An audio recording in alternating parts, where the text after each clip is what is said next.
খুব গরম আমাদের এখানে রংপুরে, খুবই গরম, বৃষ্টি বাদল কিচ্ছু নাই। কর্পোরেশন থেকে যদি পানি ছিটানোর ব্যবস্থা হতো তাহলে রাস্তা থেকে যে তাপমাত্রাটা উঠতেছে সেটা উঠতো না, হতো কিছুটা শীতল হতো।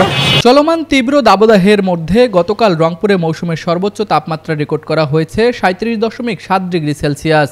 একই দিনে দেশের ও রংপুর বিভাগের সর্বোচ্চ তাপমাত্রা রেকর্ড করা হয়েছে বিভাগের নীলফামারী জেলার ডিমলায় 38 ডিগ্রি সেলসিয়াস।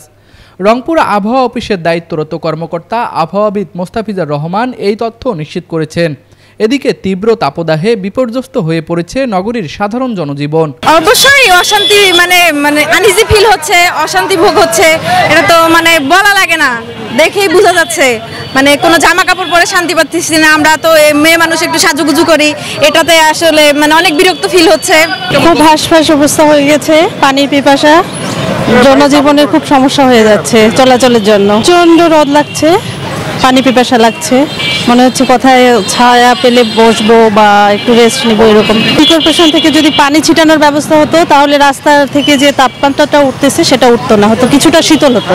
পানি খাওয়ার ব্যবস্থা করা হয় তাহলে জনগণের জন্য, যেরকম যারা দোকানের পানি কিনে খেতে পারে না তাদের জন্য খুব সুবিধাজনক হতো। কালকে ধান কাটছি, পরে আসে সারাদিন, বাকি বেলা খুব কষ্টই গেছে। আজকে আরো বেশি তাপমাত্রা, শরীরেরও সমস্যা হচ্ছে, মেডিকেলের রুগী আছে, দেখতে যাবো। তো ভাই সেই রকম ফাটাফাটি হওয়া, গরমতে ঘামিয়ে যেভাবে পানি পড়তেছে, কাজ কাম কোনো কিছুই করতে পারতেছি না। গরমে যে গায়ে ঘামাচি উঠতেছে, কাজে রোদে বের হতে পারতেছি না মাথায়, সেরকম। এই ক্ষেত্রে খেতাও কম, খুব কম। এমন অবস্থা, মানুষ গরমতে দোকানেও আসতে পারতেছে না, কাস্টমার অনেক কম। অনেক গরম, গরমে তো মানুষের যে অবস্থা খারাপ হয়ে যাচ্ছে। কি করবো, গরিব মানুষ তো আমাদের খাটি খেতে হবে। তীব্র দাবদাহের কারণে নগরীতে মানুষের আনাগোনা কমায় আয় কমেছে যানবাহন চালকদের।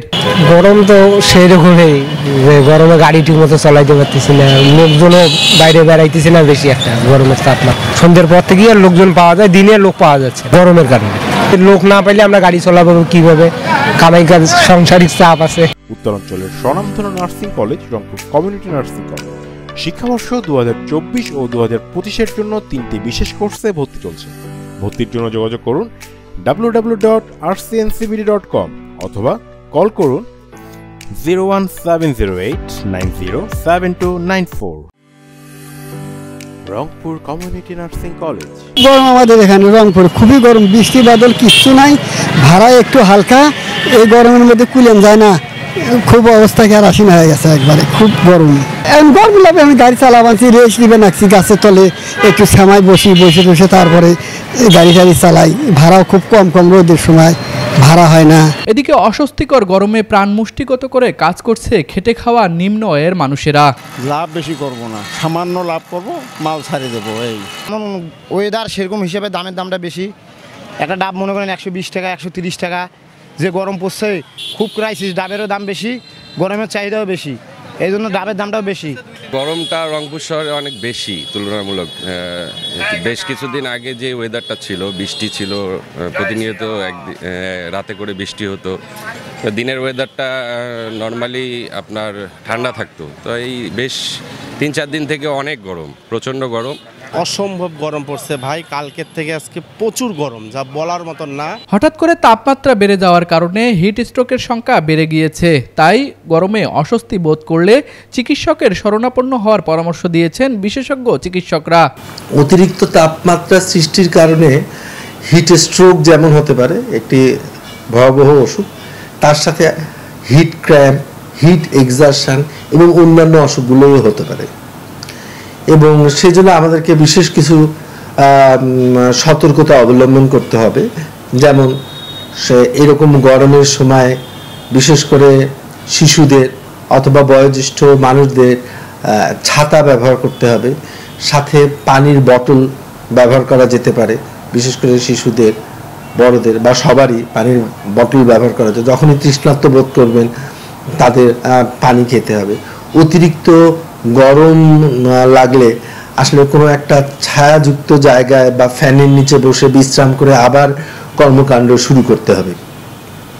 তো এর সাথে আপনি আরেকটা জিনিস মনে রাখতে হবে যে যথেষ্ট পরিমাণে পানি খাওয়া হচ্ছে কিনা তার একটা প্রমাণ কিন্তু আপনার প্রস্রাব। আপনার প্রস্রাব যদি যথেষ্ট পরিমাণে হয় এবং আগের মতো হয় এবং প্রস্রাবের রঙের যদি পরিবর্তন না হয় তাহলে বুঝতে হবে যে আপনার শরীরে পানির পরিমাণটা ঠিক আছে। কিন্তু প্রস্রাব যদি গাঢ় হয়, প্রস্রাবের পরিমাণ যদি কমে যায়, তাহলে বুঝতে হবে যে শরীরে পানি খাওয়া কম হচ্ছে। এটা একটা সাইন, কিন্তু এর সাথে আরও অনেক কিছুই আছে। তো যাই হোক, যদি কোনো মানুষ এই উষ্ণতাজনিত কারণে অসুস্থ হয়ে পড়ে তাহলে আমরা কি করব? তো প্রথম কথা যেটা হচ্ছে যে তাকে ওই উষ্ণ জায়গা থেকে সরিয়ে একটা ছায়াযুক্ত জায়গায় নিয়ে আসতে হবে এবং যদি সে তার জ্ঞান না থাকে তাহলে যত দ্রুত সম্ভব পার্শ্ববর্তী যে কোনো হসপিটাল বা অ্যাম্বুলেন্সের মাধ্যমে সাহায্য চাইতে হবে। আপনার আশেপাশের লোকে কয়েকজনকে বলতে হবে যে একটা অ্যাম্বুলেন্সের বন্দোবস্ত করেন অথবা একটা গাড়ির বন্দোবস্ত করেন এবং তাকে হাসপাতালে নিতে হবে। এটা হচ্ছে প্রথম ব্যাপার।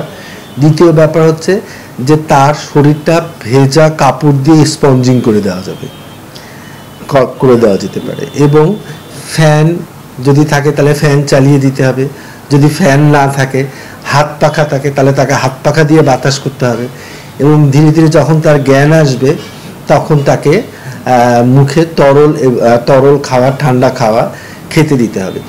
কিন্তু যদি দেখা যায় যে কয়েক মিনিট অতিবাহিত হওয়ার পরেও তার জ্ঞান আসছে না, সে দুর্বলতাই বোধ করছে, তাহলে তাকে অতি দ্রুত হাসপাতালে নিতে হবে এবং চিকিৎসকের পরামর্শ অনুযায়ী চিকিৎসা করতে হবে।